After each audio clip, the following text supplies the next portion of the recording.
Segons ha informat la productora La Nina Films, aquest diumenge ha finalitzat el rodatge de la pel·lícula Les bones persones, que ha tingut la Seu d'Urgell com a escenari principal.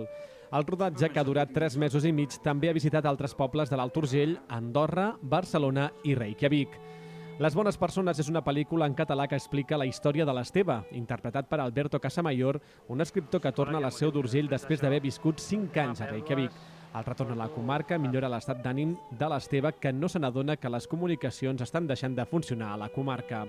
La producció ha comptat amb un pressupost molt baix i pren com a referent el cinema independent americà, capaç d'oferir productes de gran qualitat amb molt pocs diners.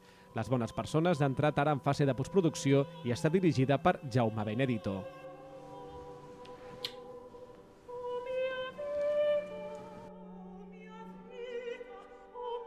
Lo siento mucho, pero no vais a pasar. Tio, pues jo no he estat mai fora. Com ho portes tu, això d'estar tan lluny? Sempre he pensat que a casa meva era on vivia la meva mare. I on viu? Està morta.